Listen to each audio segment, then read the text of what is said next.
Captain Forrest here, back with a death battle prediction. It's been a while. I brought some friends over. They're going to give their predictions, but before they do, I'm going to get these folks to introduce themselves. So of course we got my good friend Corin. What is up, everyone? Corin O'Keefe back yet again. Thanks for having me back on the channel, Captain. Anytime. And then we got, of course, I got Shinigami jumping on the mic as well. Hello there.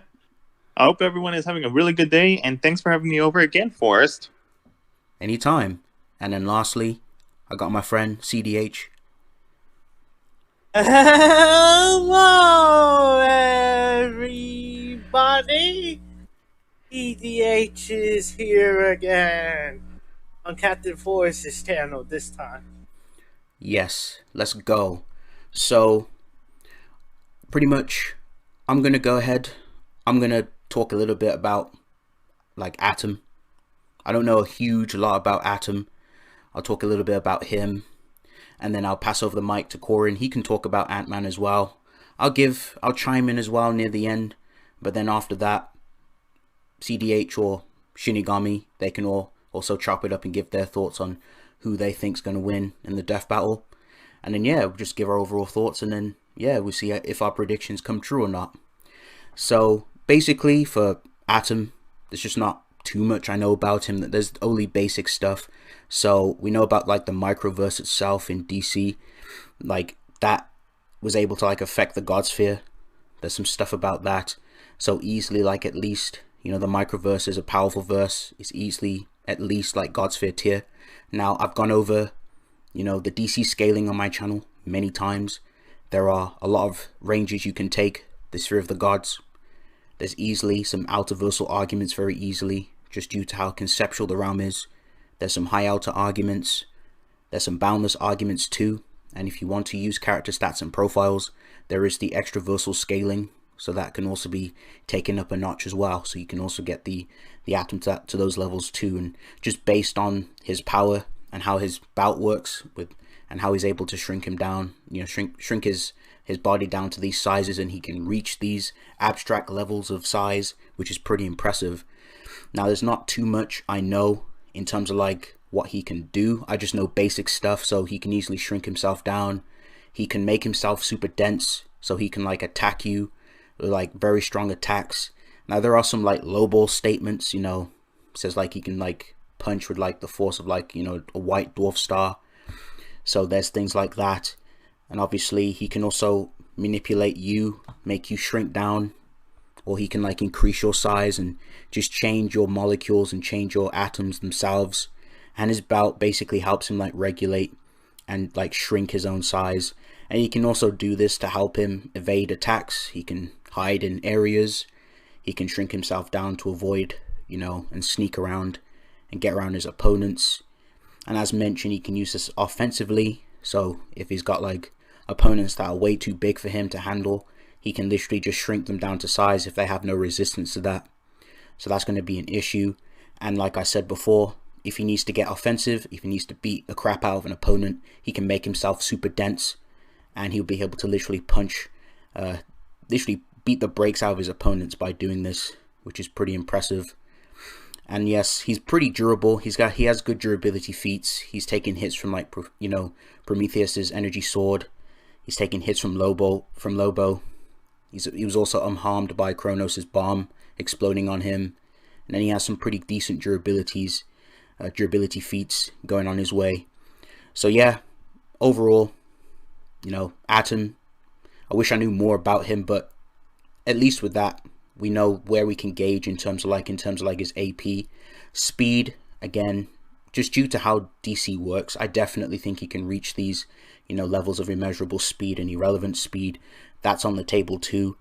So there's things like that, and just due to the type of characters he fights as well. And he's able to literally shrink himself down to size in reaction to these attacks. He can also avoid attacks from other characters on these levels. So there's that at least. So those are just some ranges I wanted to kind of just pitch out there and give you something to kind of toss around your head and, you know, make a, you know, an own internal decision for yourself. So yeah, that's pretty much it for like the Atom, you know, God Sphere level, creation level scaling. But yeah, I'm going to go ahead and pass on the mic to Corin, and he's going to give you guys a little bit of an insight on Ant-Man, and then we'll just chop it up from there, and then give everyone can give their thoughts and etc. etc. So, when it comes to Ant-Man, right off the bat, even looking at his more without, shrinking or growing bigger, you know what I mean? Like, just standard average size, he's pretty much comparable to, your everyday street tiers in Marvel, which in itself is pretty freaking impressive when you break it down, as these street tiers in themselves have, of course, relativistic speed feats, FTL plus arguments in terms of speed. If you really want to go lower, really can't get any lower than the Mach 8,000 range, Mach 9,000 range, you know what I mean? So it's like, right off the bat, decent ranges for even just like, your standard Ant-Man, just, walking around. And in terms of AP, well, these street tiers can range anywhere, even on the lowest of low ends, wall plus, small freaking building, large building, there's multi-city block calcs floating around all over the place. Town level, I've even seen small city that some of these guys can scale to, downscale from, yada yada. So right off the bat, not bad for just his, average self, so to speak, you could say. Now he can also grow, obviously, smaller or bigger. Now, when I say bigger, right, you folks might be thinking, for those of you who don't know, you're like, wait, he's Ant-Man though, right? What do you mean? What do you mean bigger? Well, folks, there's this thing called Giant Man, right? He can grow bigger. He can grow like the size of buildings, stuff like that. He can grow, he can mess with the Hulk, mess with kind of Herald tier level characters here and there. Not too bad, because even while suppressed, a lot of these Heralds can reach galactic levels, universal levels, or even higher, actually. There's, especially depending on the context of the fight, you can actually, if there's like more exertion being put out, stuff like that. I mean, I've said this many a times, Thor has multi-plus feats. I've showcased this many times. He has high hyper feats, outer versal, heck, even way higher than that, like some of the ranges Forrest even said. Now, with that being said, obviously these characters can range in speed from really high into MFTO plus, infinite and immeasurable. And if you really want to go there, irrelevant for some of them. Now, I'm not grandstanding that Hank, or Scott Lang especially, inherently scales to that. But again, it's something to consider, because Marvel in itself and DC, of course, they have a lot to work with. And it's kind of hard to say something is an outlier because of all the material, right? You got to go through a lot of that and actually give, good reasoning, point out contradictions and stuff. So there's a lot to work with, right? There's not, it is a funny thing to hear when someone says something's an outlier these days without putting a second thought into it. But you know how it is. But he can also get even bigger. We've actually seen this dude grow on more than one occasion to the size of Overspace, right? Now, this is bare minimum ignoring a lot of stuff, a lot of context, cosmology, contextual consistency. This is an outerversal realm easily, dude. Very easily. This is where, abstracts hang out. The first time he did it, he grew up there, took Absorbing Man up there, and Absorbing Man couldn't even comprehend this place, right? And this is the same Absorbing Man who could absorb, Thor's power before. He absorbed Odin's. He absorbed the Centuries on a couple of occasions, although Century did overload him, and one of them, bare minimum, from memory, if memory serves, Century did actually overwhelm him. But that's beside the point. Point is, Hank Pym, as Giant Man, grew the size. He grew so big that he went into a realm that abstracts hang out in, known as overspace. These conceptual beings, these very fundamental abstractions. He's done it twice at least, and obviously, you can get it a lot higher, such as there's actually videos on this on Captain Forrest's channel, our good buddy Carimbus, right? On his channel, he has stuff on why the dimension and manifestation is 1S, right? He has videos on Type 4 stuff, and just all around, it's very easy to get this cosmological structure just far beyond dimensionality to such a degree, you really might have to start stacking uncountable conceptual transcendences just to catch up when you really go into the higher degrees of the realm. Now, I'm not saying obviously growing to the size of not the size of the realm, but growing big enough to go into the realm that obviously you don't inherently scale to the entire realm. But the fact that he's growing just past reality to such a degree, because obviously eternity himself, contains several realms, just outer, versal, high outer, even higher, just stacked up on top of each other. And it's absolutely insane when you really break it down under a critical lens. You know what I mean? So, with that being said, there's plenty to work with. Again, comics, right? Now, he's also an extraordinary genius, literally extraordinary genius, right? Ultron creator, right? He created Shinigami's, fantasy, one of his fantasies, Ultron. He loves Ultron. He'll talk about that in a minute. But Hank Pym is an absolute freaking genius, one of the top tiers in Marvel Comics. Absolutely. Scott Lang, on the other hand, not so much. So,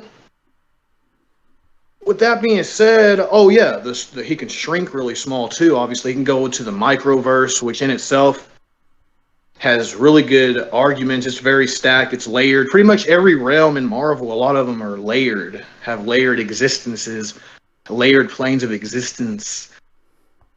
And it's kind of similar to the one in DC, but obviously, cosmologies can vary. I know Death Battle, I've seen in their blogs, they think that Marvel and DC are completely even. They apparently have the God Sphere equal to Oblivion, which, I mean, it is what it is on their part. I'm not going to get into it here, but yeah. So that's them. With that being said, though, I'm going to hand the mic over to Shinigami and see what he brings to the table and what he has to really say in this situation. All right. Thank you, Corin. Thank you, Forrest, for the infos of both characters. And yes, people, both Ant-Man and Atom are really, really freaking strong.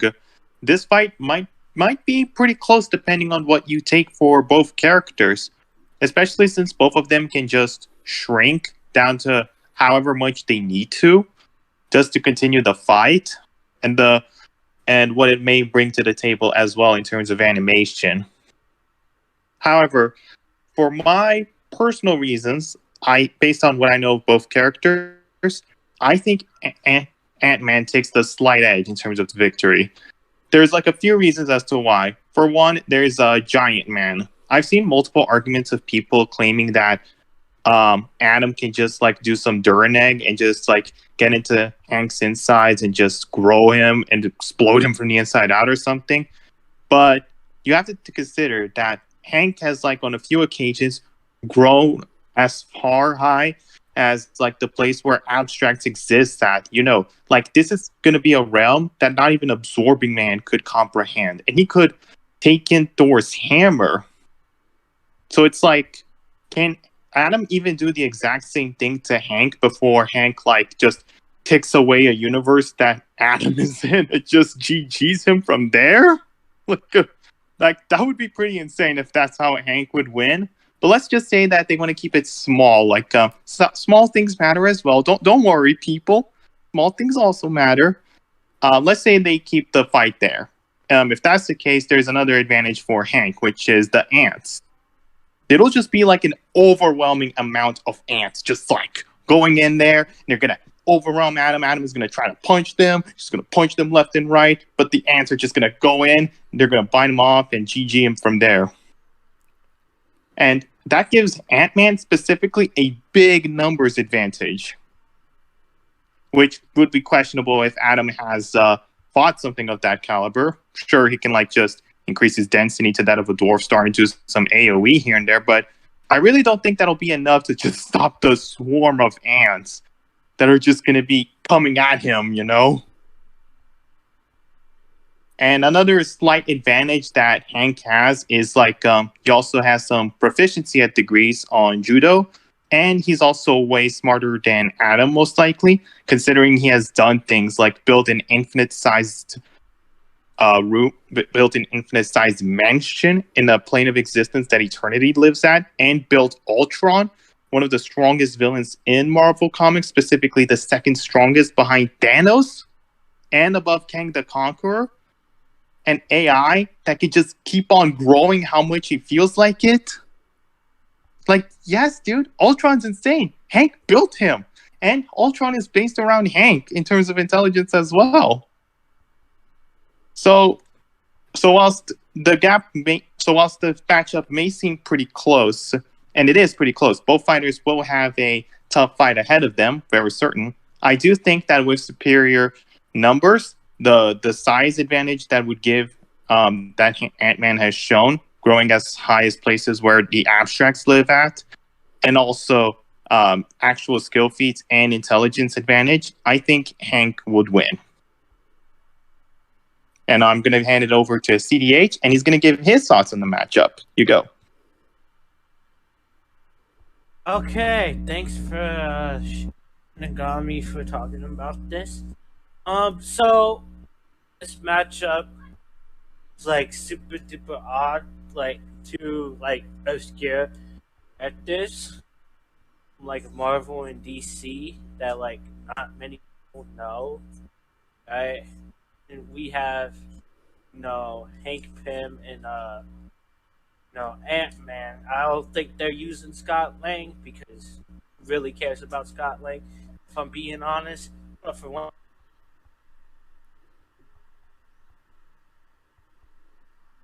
sorry about that. But no, Ray Polymer. Those are like the guys who like inhabit the mantle that everybody knows. As for who I think will win, at first it may seem close, as Shin was saying. Right? They have like a bunch of arguments to go for. Right? Both are really smart scientists. Although you can argue that Hank Pym is smarter because there was a scan that like argued that one of the gods in Marvel, I forgot who it was, Eternity or something, said, "Oh, Hank Pym, you're like one of the smartest humans on Earth or something." And, that is a good feat because we all know like there are a bunch of smart people in Marvel. Got like Tony Stark, Reed Richards, those guys. They're very intelligent, and like to be put up with those guys is very good. Also, and Pym also has his Pym particles, which Adam probably won't have any way of getting out of.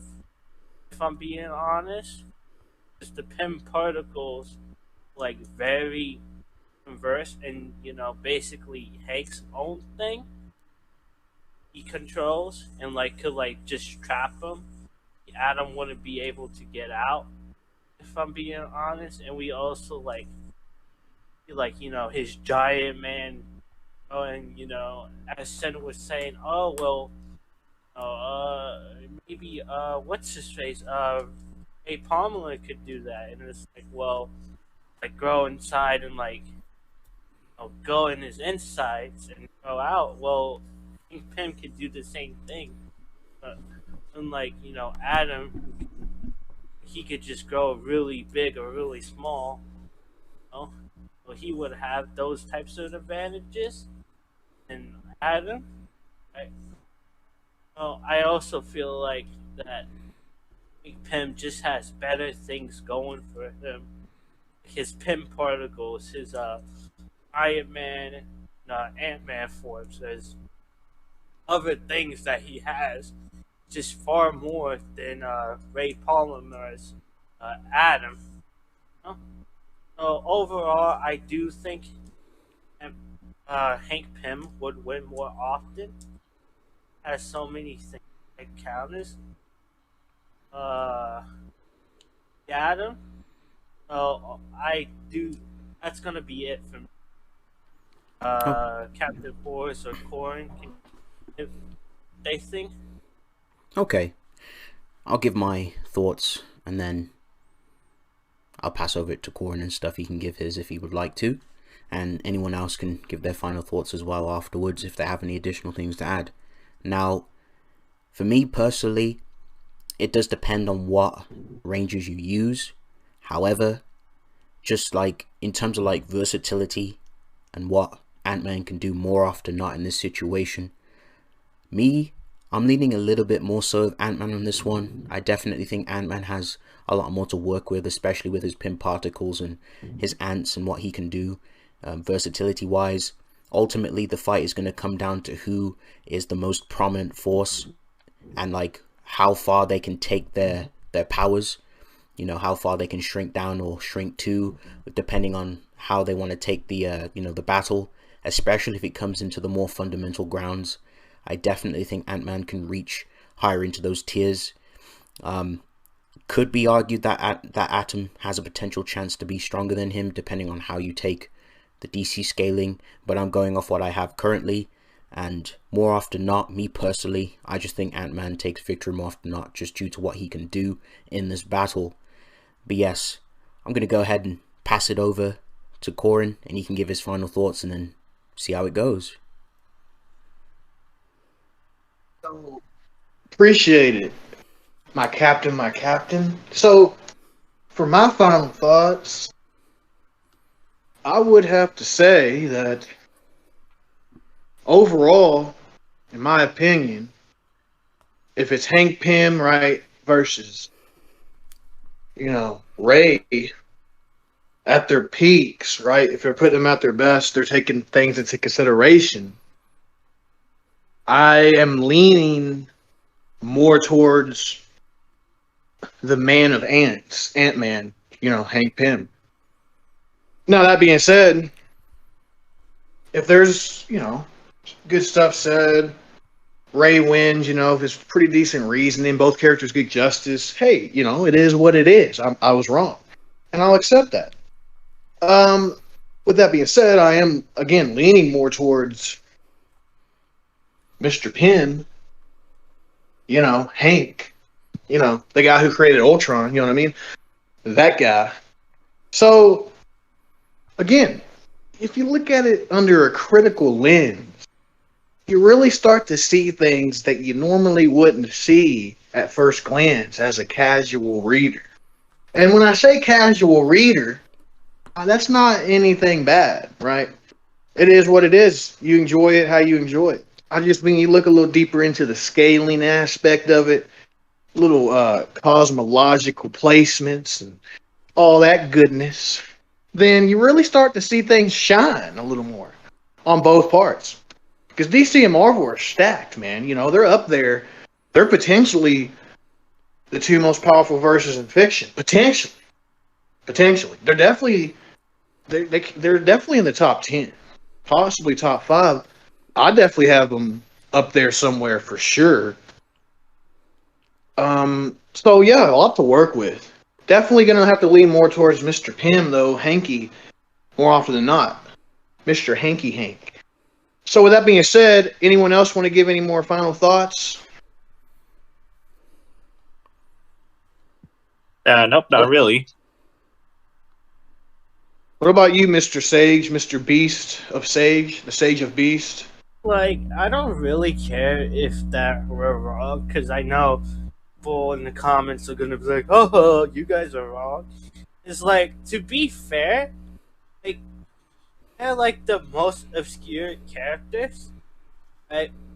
Unless you read like a lot of comments, sure, might know Hank Pym more, like MCU, where he was more like a mentor, Scott Lang, or like in like the Earth's Mightiest Heroes cartoon, like which Hank Pym was like one of the founding members of the Avengers, actually, And it's like these are like very obscure characters from both these verses. Like, you might know him, but you won't know them as, say, like Superman, your good old Thor, your Hulk, your Spider-Man's, Captains, your Batman's, Wonder Woman's, and all that.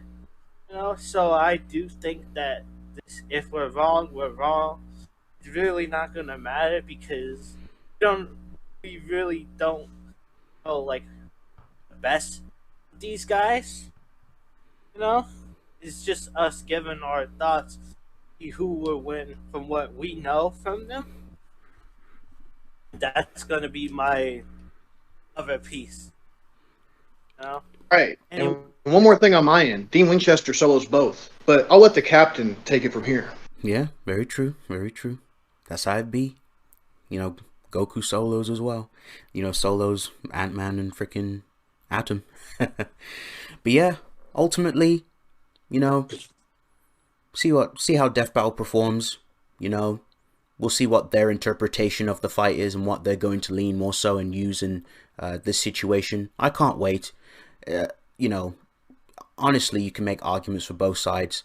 It can be close depending on the right scaling and what you want to include and if you go into the finer details. But ultimately, this is necessary. There's not really any right or wrong answers per se. I personally lean more so Ant-Man on this one. But yeah, those are my final thoughts at least. Anyone else has anything else to say? If not, I'll go close up. Peace.